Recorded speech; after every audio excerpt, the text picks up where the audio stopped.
All right.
Good morning and welcome to the Sports Debate Podcast.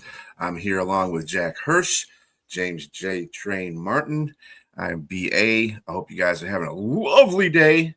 And we're 1 week away from the Super Bowl, Super Bowl 60, where we have the Seattle Seahawks and the New England Patriots playing. So just on that caveat, just mentioning it. Just no big deal game. It's just a Super Bowl. Anyway, I hope everybody's doing good out there. Going to get right to our debate questions. First of all, it has something to do with football. Bill Belichick did not receive enough votes to get in the Hall of Fame first ballot. And I put ballet. I love it. Was he snubbed?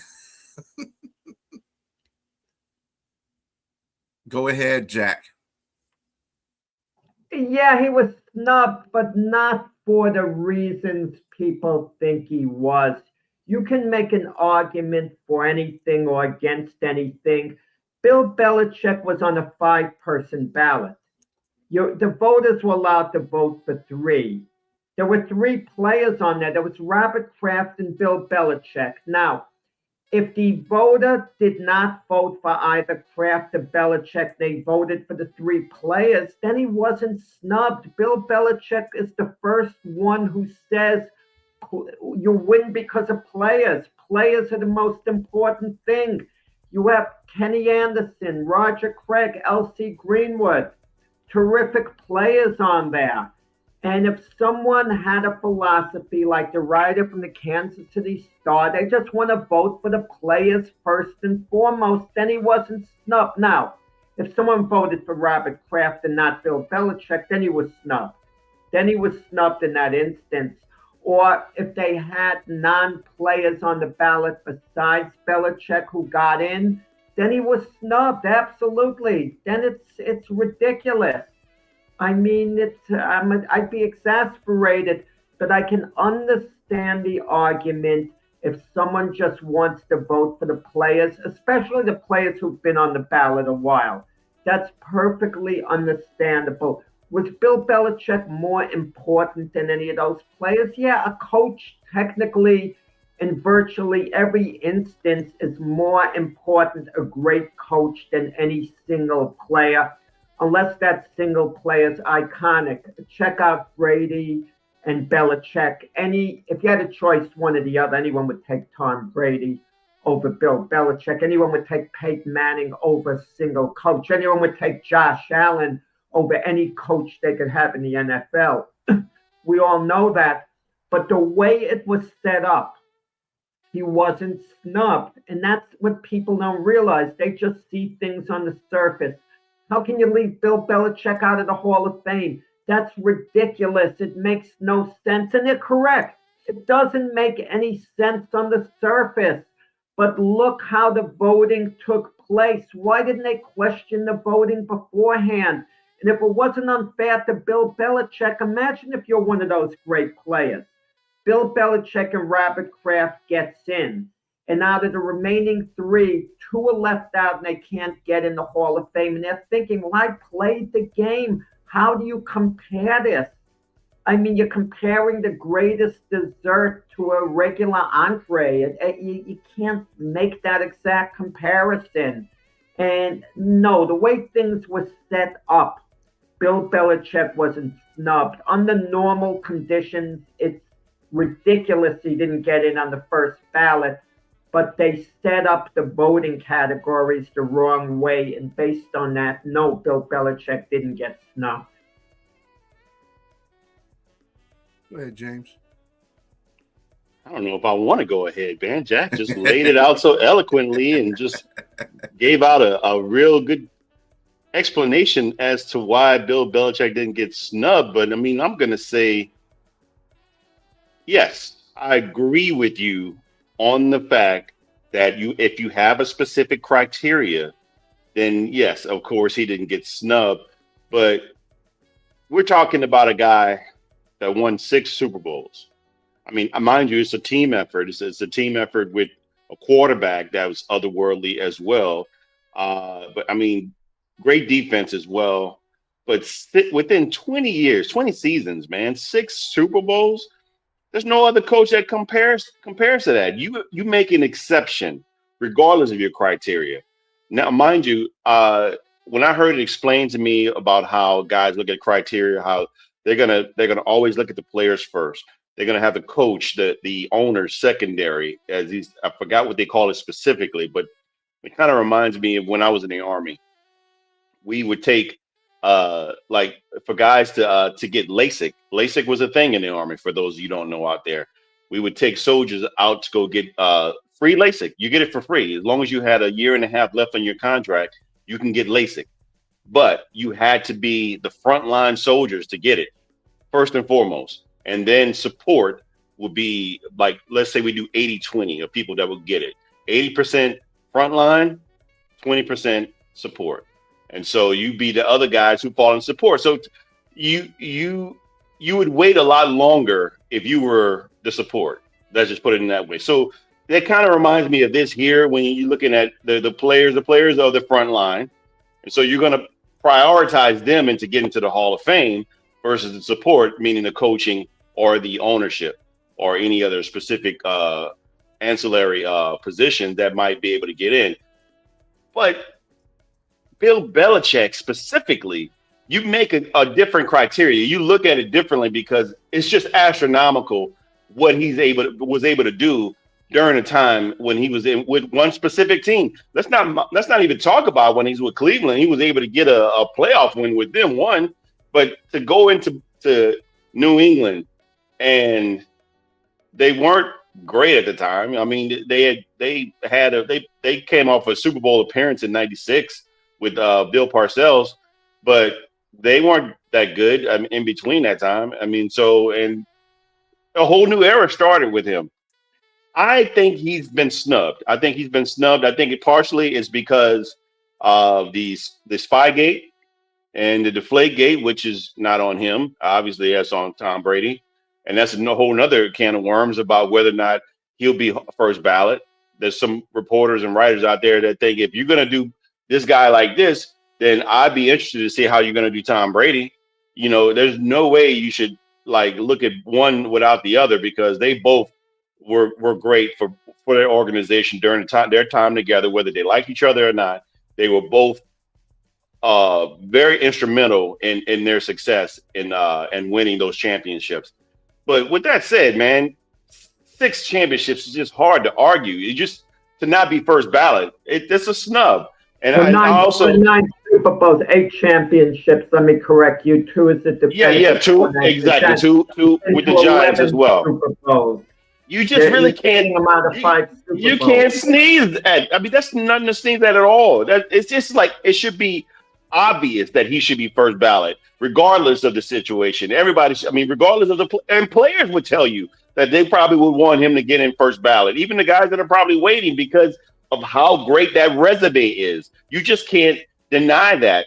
So I would just say that there's just obviously, and him, the last thing, and I'll say this, is that him in the media, how he treated the media is probably one of the things that's begrudging. But I just think that the human element of voting is where you have to set specific ground rules, man, and do some investigation You can't hold somebody back because you didn't have a good relationship with that person.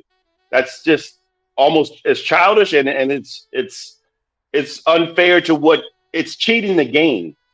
Forget Bill Belichick. It's cheating us. It's cheating us as fans, people who want to see the thing, the fans of New England. It's cheating the organization. You really should allow this guy being first ballot Hall of Famer, but it's not going to happen now because it's been cheated. There's no way you can get that back, and the game has been cheated. I'm just going to say that, and I'll leave it at that. Well, I can make an argument, and a very good argument, a fair argument, that the owner, Robert Kraft, should go in ahead of Bill Belichick if it was one or the other. And you could just look at the winning aspect. Shortly before he hired Belichick as the coach, he went to a Super Bowl with another coach, Bill Parcells. A couple of years after he moved on from Belichick, guess what? He's back in the Super Bowl. That's Robert Kraft. That is Robert Kraft. Keep that in mind. He didn't want to get rid of Tom Brady when he did. He was finally forced to because Belichick told him that Brady's basically gassed out. And then Robert Kraft says, as soon as I get rid of him, he wins a Super Bowl. He was really ticked off at Bill Belichick. That showed how washed up Brady was winning the Super Bowl. And also keep in mind that Super Bowl against the Philadelphia Eagles. He refused to play Malcolm Butler, and the secondary got lit up. That's on Belichick. He may have cost the Patriots a Super Bowl there. Keep that in mind. And let's be honest about it. If you look at his head coaching seasons outside of the 2 decades of dominance with the Patriots, where he was incredible, Belichick, he's performed very poorly, very poorly. But listen, Belichick obviously should have been a slam dunk Hall of Famer, as a coach. I mean, because then if he's not a Hall of Fame as a coach, then no one's a Hall of Fame as a coach. But let me throw this by you, James. You mentioned Tom Brady. Let's say hypothetically the Hall of Fame was just starting now. It's a pretty new thing. And it was a 5-person committee. Vince Lombardi, George Halas are on there, Jerry Rice, Tom Brady, whoever else is iconic. There's a chance Brady would be left out. You can't put him in ahead of Vince. It's hard to put him in ahead of Vince Lombardi. It's hard to put him in ahead of George Halas. But all people would see on the surface was, oh, how can you leave Tom Brady off? I mean, it was the category, unfortunately. If there was the non-player category, yeah, Belichick had to go in immediately. But what about Robert Kraft here? If he gets in, it's going to look bad. If he gets in this year, then Belichick absolutely should have gone in with him. Then it's a travesty. But if Kraft doesn't get in and they're going strictly with players, at least it's understandable. Yeah, I'd say that the human aspect has come out in this vote. Media is too much in their feelings. They need to stop that kind of stuff. Stop being all in your feelings because Bill Belichick, he was an ass as a media type for a while, but that doesn't have any merit that goes toward what he accomplished. He has some divots on his record, but 9 Super Bowls, 8 Super Bowls, 9 Super Bowls, whatever it is, you can't no. I don't like Bill Belichick. Okay, I think he's the coach that was the Cleveland Browns head coach. He just benefited a little bit from the fact that he's a really good defensive coordinator, and he got New England for the first 2 years of Brady, and then Brady was the guy that took off from that point. But at the same time, you still can't take that away from him. Stats are stats, and that's a feeling. That's my opinion. But that shouldn't count for what he actually has done. You know what I'm saying? And that's what these reporters are doing. They're all putting their feelings into it. Shouldn't be that way. It should be about what he accomplished. Period. So I think he got snubbed, and I don't like the media for that whole situation. They should have some different way how to vote these Hall of Famers in there, or get some kind of mix instead of just having sports writers do it, because it's ridiculous. Well, the big issue, Brian, should they be forced to go public with their vote. Because Yes. umpires, officials in sports, we know who they are. They're out there. Boxing judges are out there. Hall of Fame votes are kept secret, maybe because it's the society we live in, social media, people getting threatened, this and that. But if you want to be part of the process, that's, and you volunteer for it, that's something that has to be dealt with. You have to explain your vote. I agree. They should be held accountable for their vote. Well, that particular Hall of Fame cast should be. They're sports writers.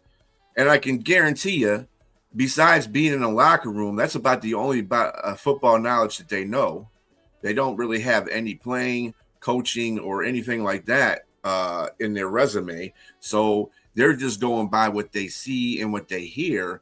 And that's not fair, really, to the Hall of Fame inductees, because you should have at least a couple of even Hall of Fame players that are in the Hall of Fame that could be on that board and say, well, this guy did this and this guy did this. You need to look at this instead of, just having a whole board of media types, because they don't.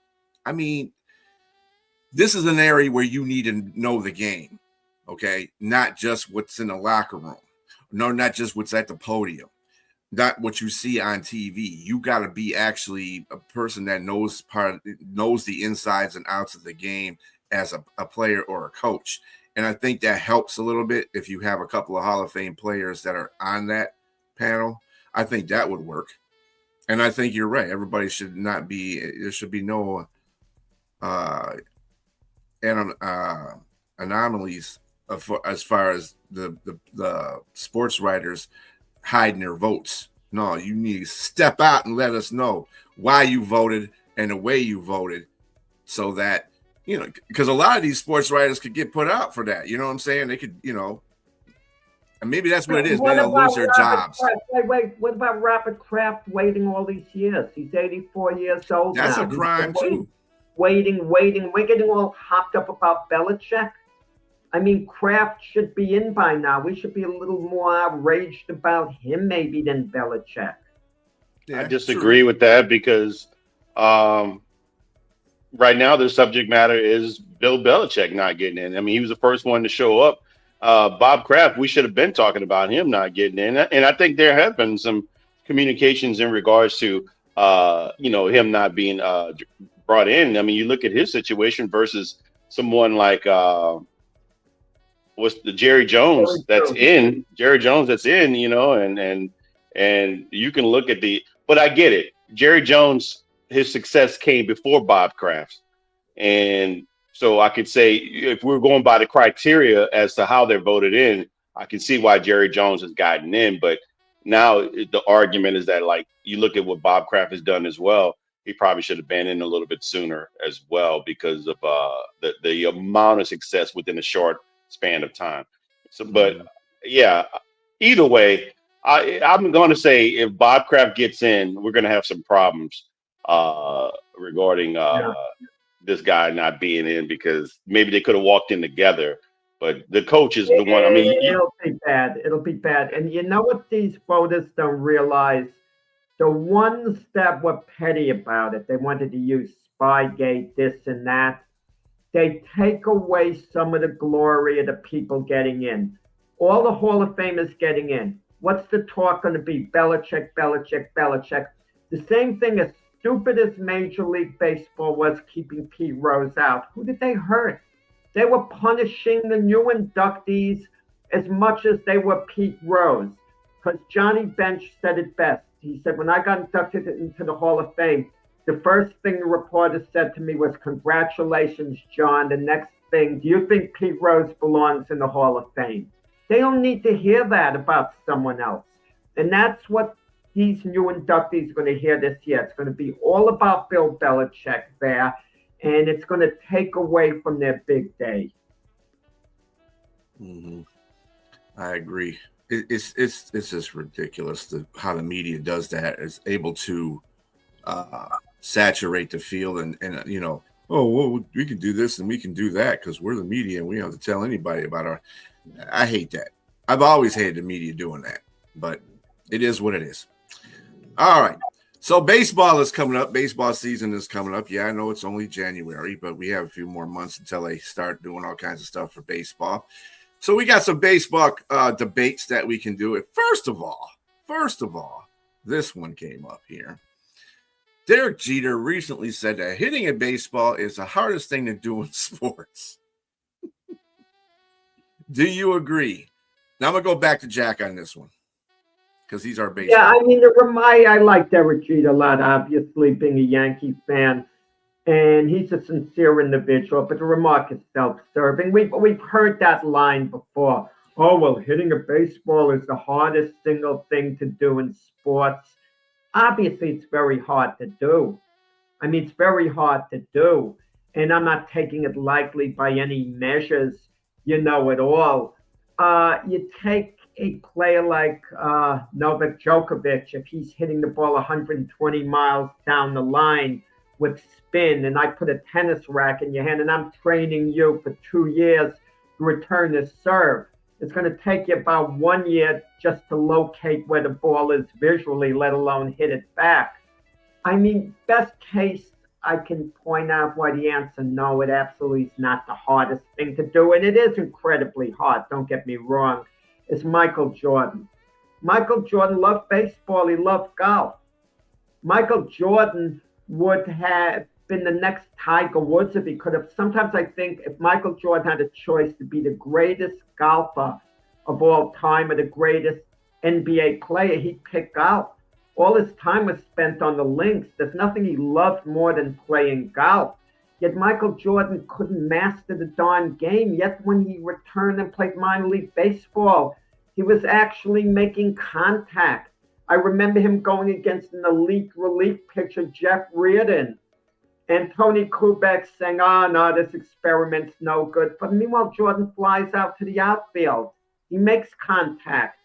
I mean, listen, I played baseball up to about the age of 17, and it was a pretty competitive league, okay? Obviously, I wasn't anywhere close to being a Major League Baseball player, but had I continued on, for every 100 pitches from a Major League Baseball player, I would have hit one of them.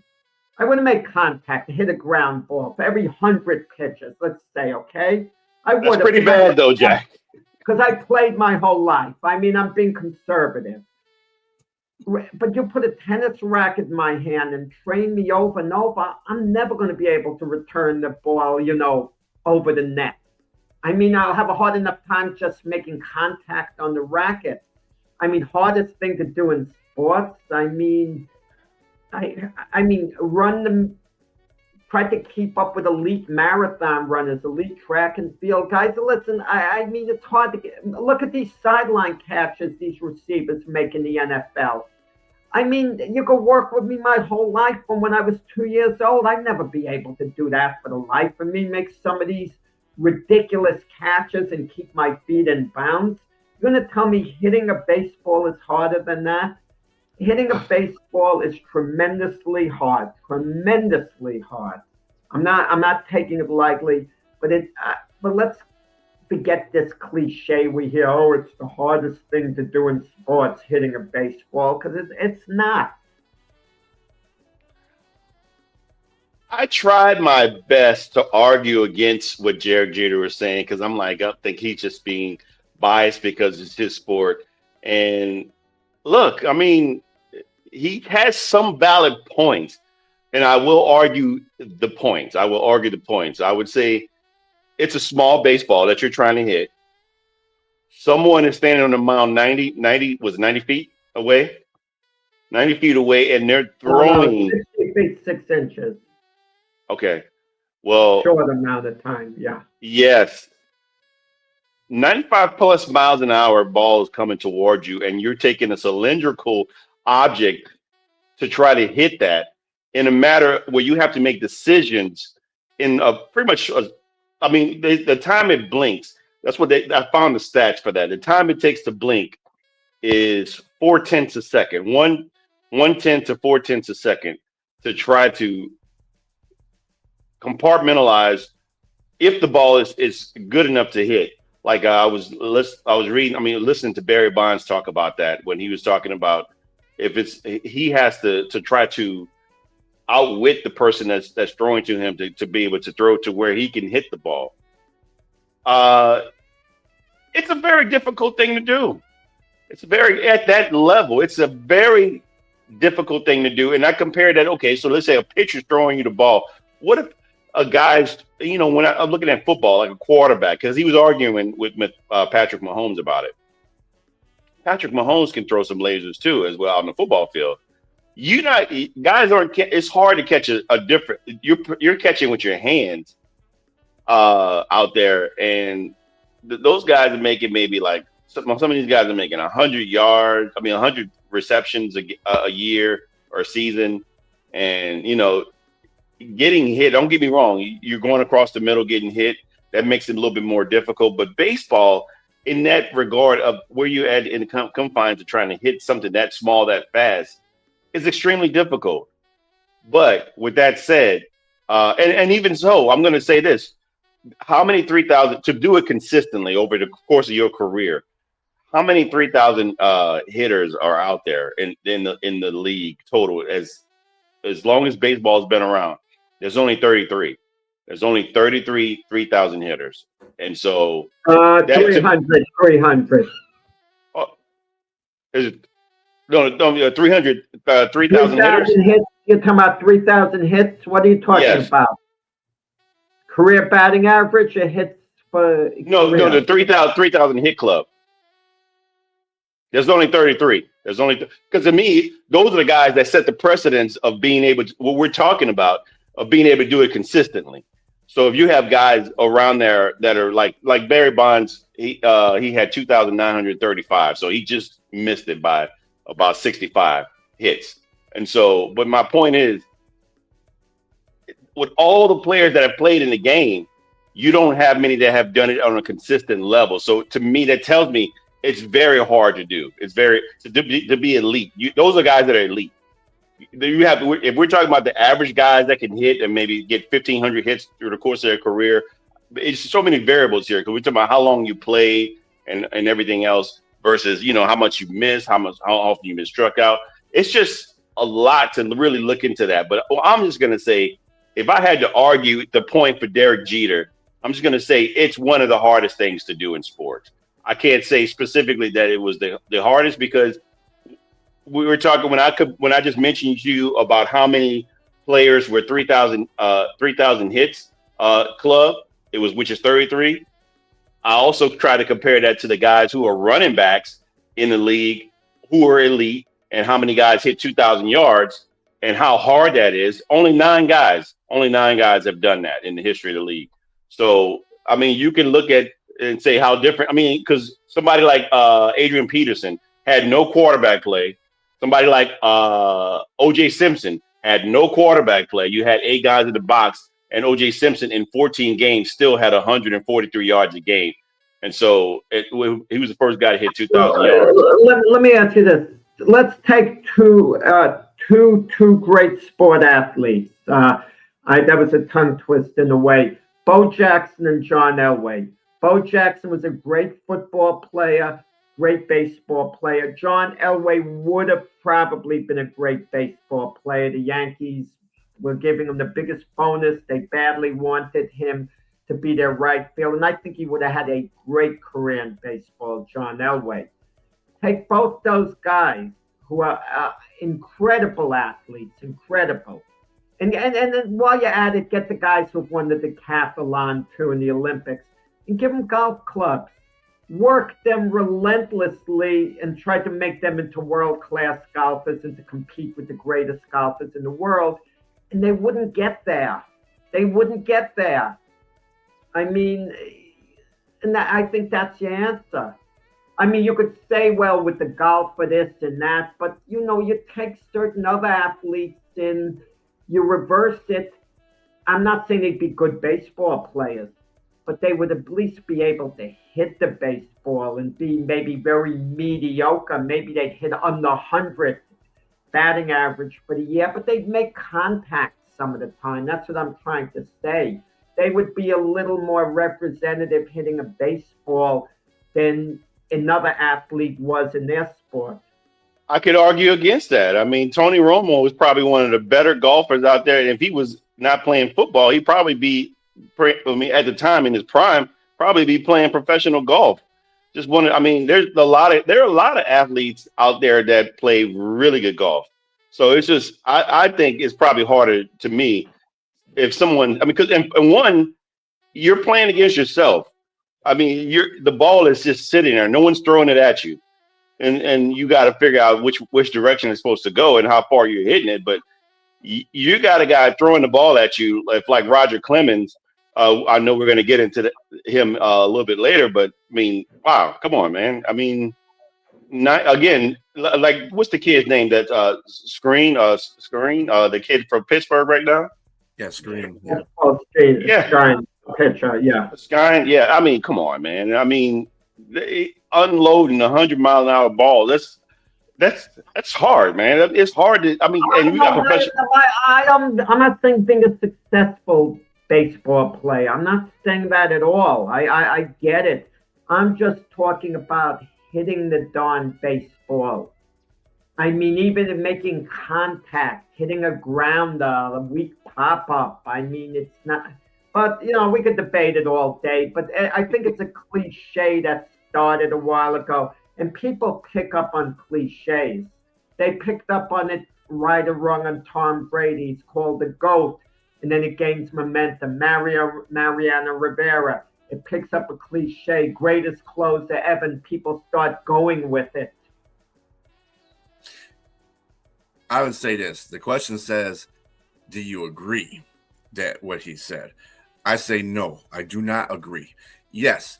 You two said it right. It's very hard to hit a baseball. I played Little League baseball for a little while too. It's hard to hit a baseball. It is. But it's hard to do a lot of things in different sports too. And I think that you hit it right on the head about Derek Jeter being in his sport and just saying, well, this is what I think because this is a sport that he plays. He hasn't played football. He hasn't played basketball. He hasn't played hockey. Really, if you think about it, hockey is a very intense sport too. It's hard to skate and shoot a puck and do all that stuff at the same time. And I understand the baseball aspect of it because you're not just you're saying about 95 miles, but what about off-speed pitches, sliders, curves? Those are the things that you have to learn how to hit as a baseball player. But if you're doing that for your, if that's something that you were groomed to do your whole life, it's not. It's the aspect of it is not hard. It's just the contact and it's getting your mindset to what you're seeing. A lot of professional baseball players aren't really that great. You have your mediocre ones and then you have your great ones. And your great ones are the ones that can figure out the pitch before it's coming out the hand just by what the pitcher's doing. So it's just like with football and the toe tap thing. It's hard to do that stuff. It is. It's just hard to do that stuff. And making it harder than hitting the baseball harder, it depends what sports you're in. I don't think that Derek Jeter could make a toe tap. I mean, he could get lucky and do that maybe at first, but I don't say that unless he has a lot of practice at playing that sport, then he can't say that's the hardest thing to do. I just can't. It's not. Depending on people's sport, it's just not to me. I think that, he's from Michigan, so, Michigan people tend to be over exaggerated sometimes, but anyway, I don't agree with that at all. So I'm just putting that one to bed. Anyway, speaking of baseball and Barry Bonds and Roger Clemens, we're leading into that. Neither is in the Baseball Hall of Fame due to perceived PED issues. If you were allowed to put only one in, who would you deem more worthy based on their accomplishments? Barry Bonds or Roger Clemens? Go ahead, James. We'll get you on that one. Well, that's when this question came up. I was like, "Wow, these are two." At the peak of their game, man, in the 90s, these guys were the best. And if you have to look back at the careers of most of the players in the 90s, these guys are The guys that are two guys that aren't in the Hall of Fame are most. If we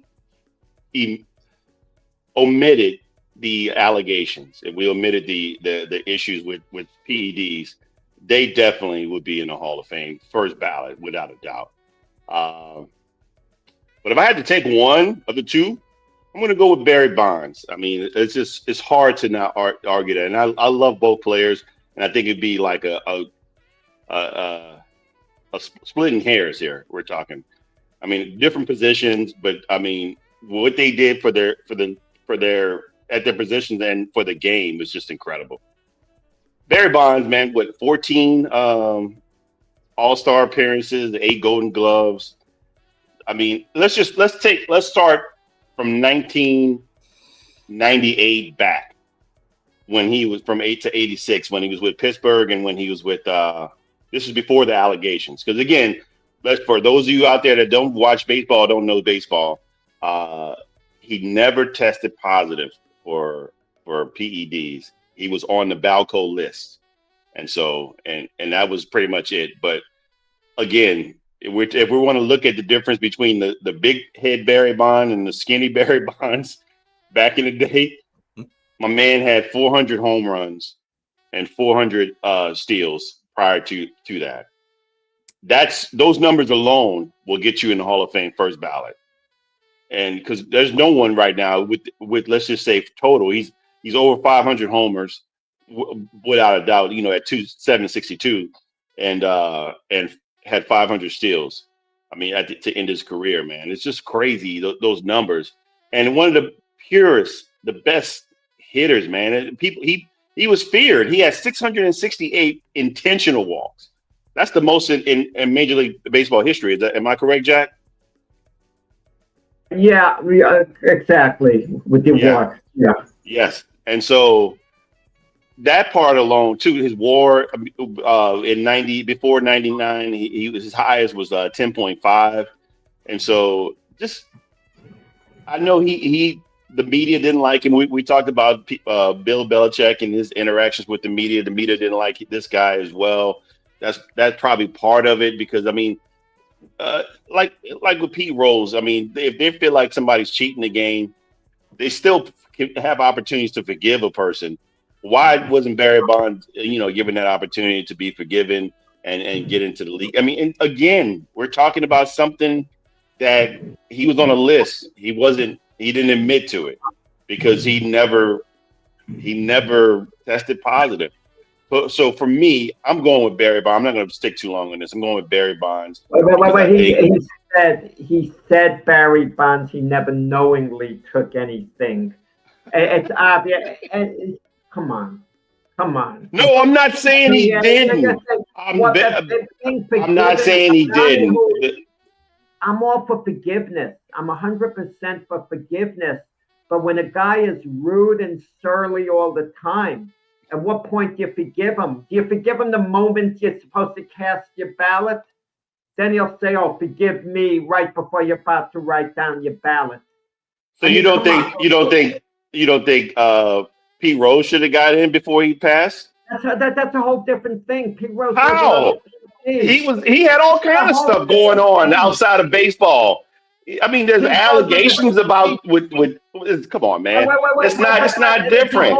It's a whole different situation. Don't compare one to the other. How? He didn't something that you weren't supposed to do in baseball, and he denied it categorically. He's a pathological liar. If you want to have a club of miserable people, you could put Pete Rose in ahead of Barry Bonds. I'm just saying, you saying it's different. It's not different if they're still doing. I mean, it's different in allegations of what it is, but I mean, they're still denying something that won't allow you to. I mean, that you're not supposed to do in sports. I mean, regardless. Pete Rose ultimately admitted that he had bet on baseball, and it didn't make any difference. He stopped denying it. Okay. And that's a whole different situation with Bonds. I mean, and the question is, if you could only put one in, who would you put in? Him, Roger Clemens, based on what they're contributing on the field. Okay, I mean, you're taking it to a whole different thing. You're saying put him in the Hall of Fame. Yeah, I would vote for him in the Hall to go in the Hall of Fame. Bonds to go in. You don't have to. I'm not arguing. Oh well, because he was on the stuff, this and that. But does anyone in their right mind believe he wasn't? I I didn't mean, say that. I didn't say that. I mentioned the big head versus small head Bonds. I mean, I'm saying I have no evidence. Listen, I have no evidence he was on it, but I would vote for him to go in the Hall of Fame, because personally, I don't give a darn because Bud Selig oversaw the steroid era, the commissioner, and he's in the Hall of Fame. So to me, that's already, you can start welcoming all the players in. I'm not caught up in that it's because a bit that's, hypocritical. Yes, of course. okay, I'm looking at it another way, okay? This is for my team. You're not really you don't have a team.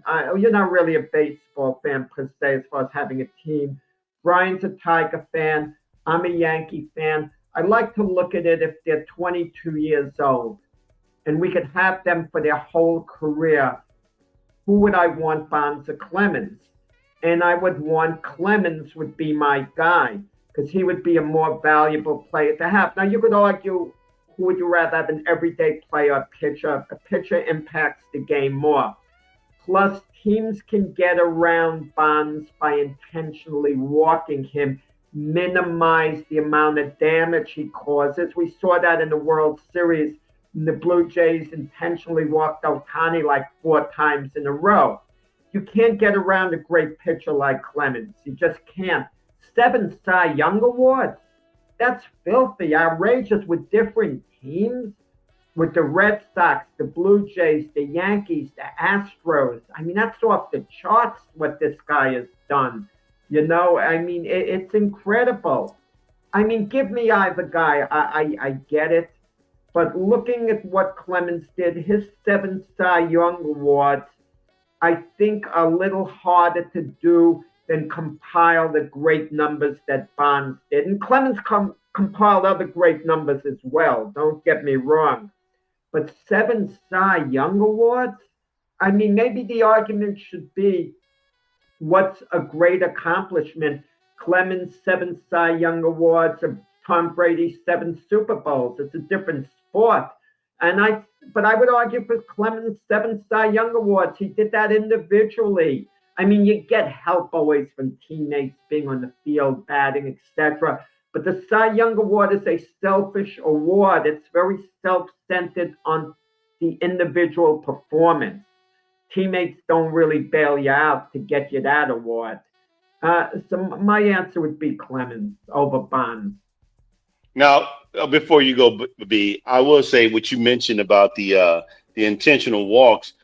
Well, not being as good as probably as what Clemens did. I would say that some of those intentional walks were bases loaded. They willing to give up a run just to stop him from hitting. I get no.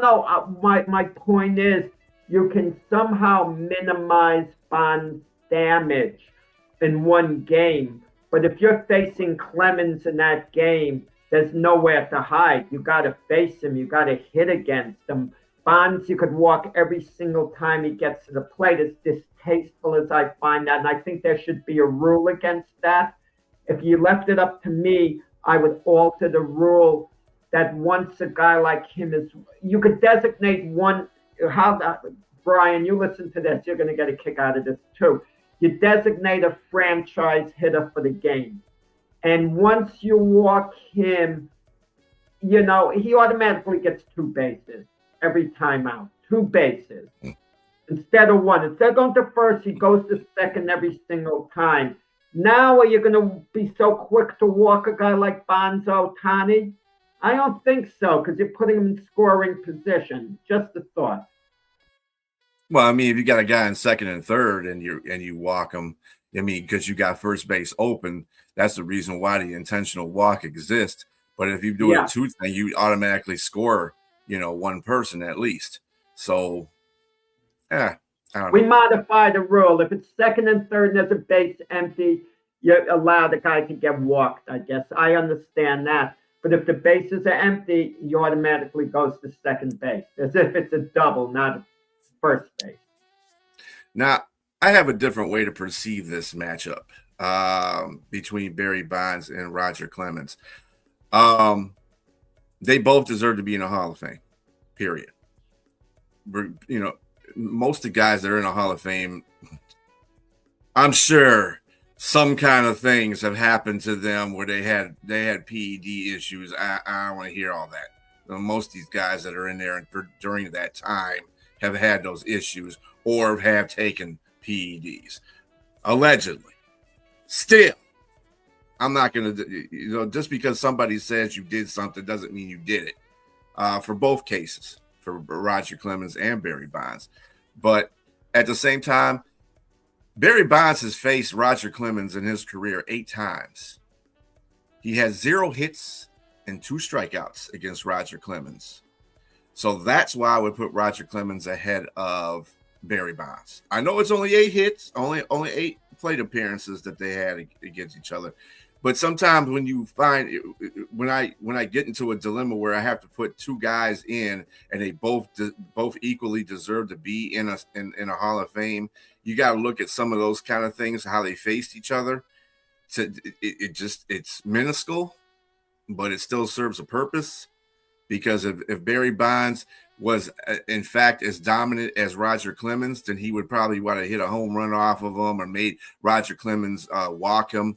Roger Clemens did not issue a walk, by the way, to Barry Bonds in 8 plate appearances. So, and Barry Bonds did hit the ball, obviously. Some of those times, but fly ball, ground ball, whatever the case may be, never got a hit off of him, and it got 2 strikeouts, no home runs. So I would go with Roger Clemens in that because he kind of dominated Barry Bonds in those 8 plate appearances. I know it's a tick for tack, but it is.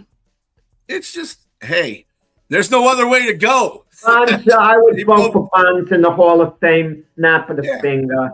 Not ifs, buts about it. Clemens too. I don't know whether they took anything or not. I'm not saying they do. I'm just saying what the perception is. And that's the reason they're not in the Hall of Fame, because of that perception.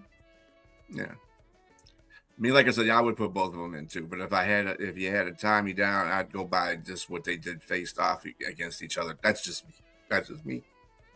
I know you're over there frowning, James, but that's just me. Well, I mean, also, I know Jack mentioned 7 Cy Youngs. That's difficult. But Barry Bonds was a 7-time NL MVP as well. So it's pretty tough to do, man. Yeah, and Roger Clemens is only 1 time. So that's pretty weird. But anyway. All right. So from the Major League Baseball to the NBA. So Thursday, Mark Aguirre got his number 24 jersey retired by the Dallas Mavericks. Should the Dallas Mavericks retired his jersey? This is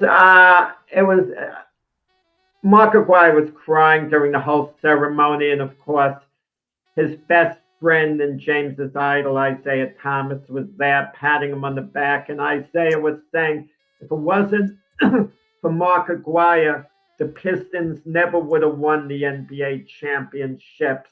Of course, Isaiah's making it about the Detroit Pistons while he's in Dallas. The ceremony's going on. That's what's wrong with sports here. Now, listen, Mark Aguirre, I don't know him. He might be a nice person, a very nice person. I have no idea. I'm not condemning him, I do know this. He forced his way out of Dallas. I mean, he forced his way out of Dallas because he wanted to join his buddy Isaiah on the Pistons. And we talked about this on the past show. We know Isaiah's fingerprints were over that deal in one way or the other. Whether if it wasn't directly, it was indirectly. How do you retire a guy's number who forces his way out of your organization? And he forced his way out by just arguing with everyone, being very oppositional to everyone when he was at Dallas. I mean, what are we going to do next? You know what James would back up next? The Eagles maybe retiring Terrell Owens' number. Why not?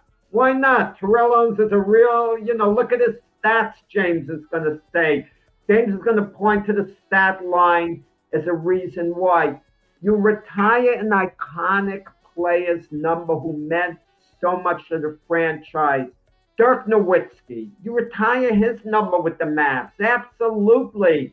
He was Dallas all the way. And Isaiah, you absolutely retire with the Pistons. No ifs or buts about it because Isaiah was a Piston all the way. I support that. Mark Aguirre, 8 seasons with the Mavs. They didn't win an NBA championship. He was a malcontent for some of the time, certainly towards the end. I mean, if you want to give him a night in his honor for some crazy reason, do it. But I'd be against that. The guy forced his way out of Dallas. He forced his way out, and now you're giving him the ultimate honor of retiring his number? Makes no sense. And I'm not picking a market play. Look, even Shaq. He had his number retired by the Orlando Magic. He was there 4 years, and he signed as a free agent elsewhere. You know, and you're going to retire his number? I mean, what's the insanity? But at least Shaq was somewhat iconic as a member of the Magic. But Mark Aguirre, are you kidding me? Retiring his number? I don't get it. But that's what this world is.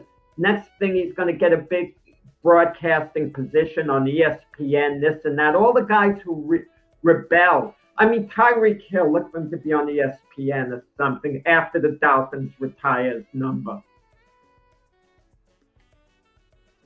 So first of all, you put me in the box there in regards to T.O. getting his number jersey retired, and that's like the most asinine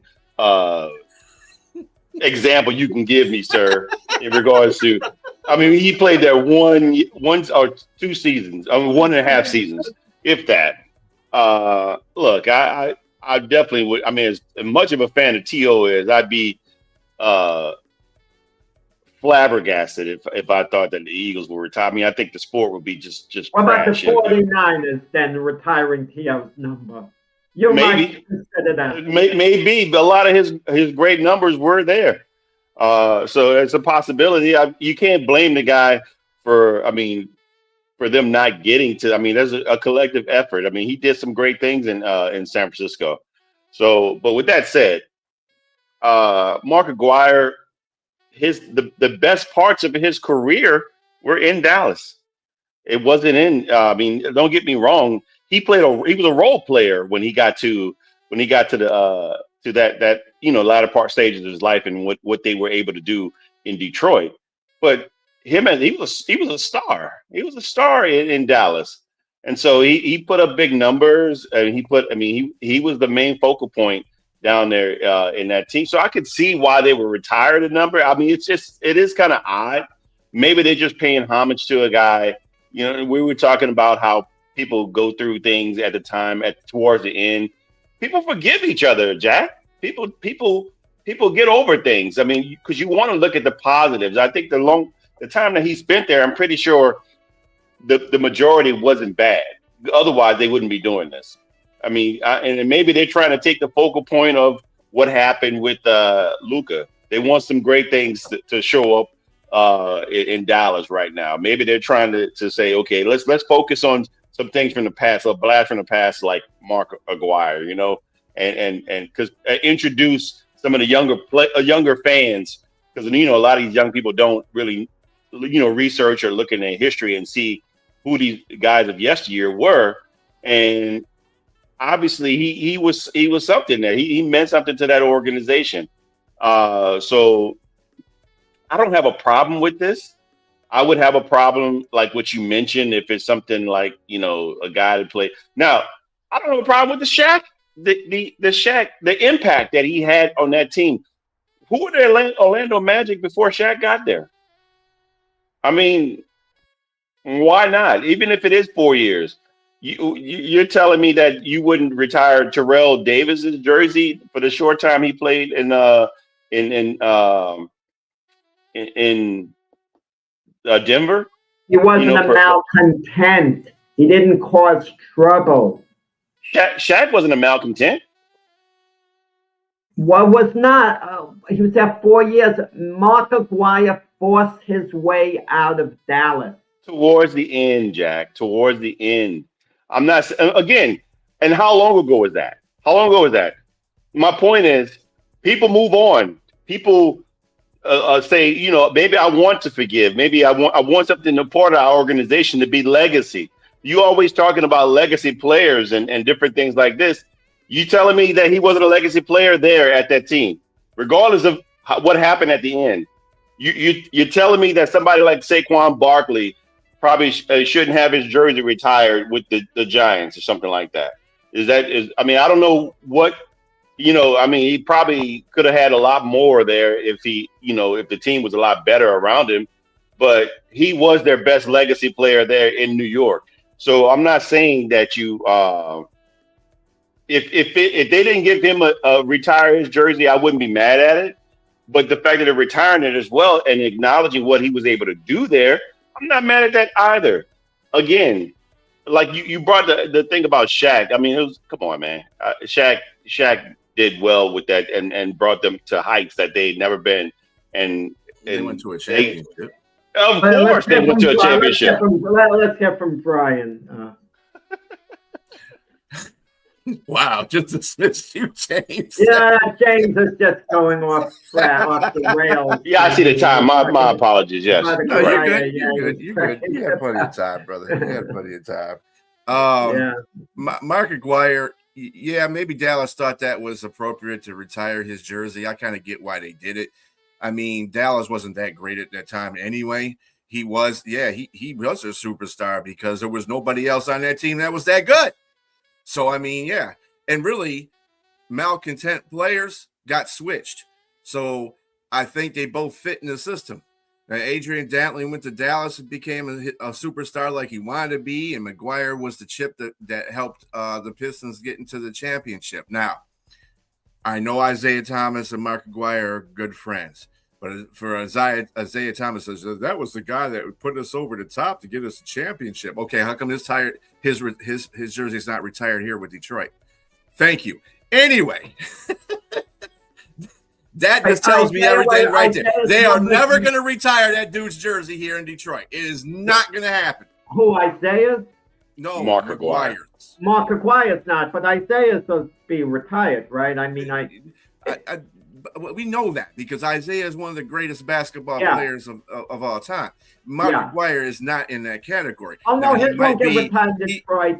He might be that for Dallas. At the time, Dallas was a struggling franchise to get good, because they weren't a good franchise. They just became a good franchise over the last, 30 years maybe.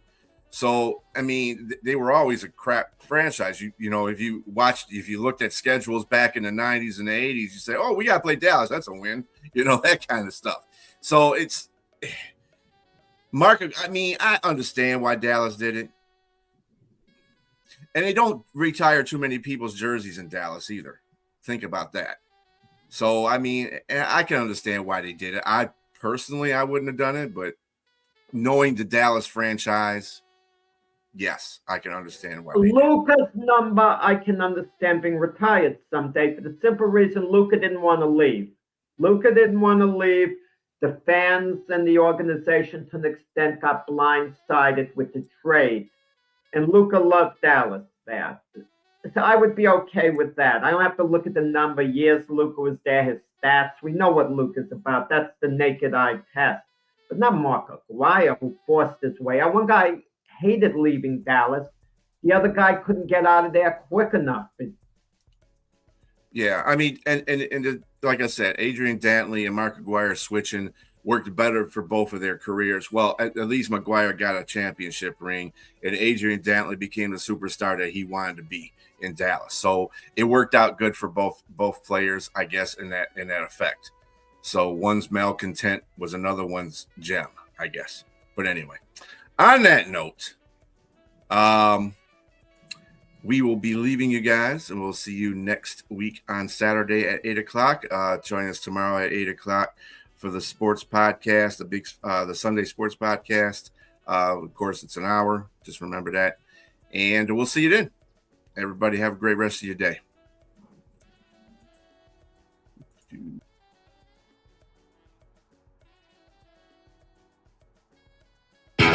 Bye.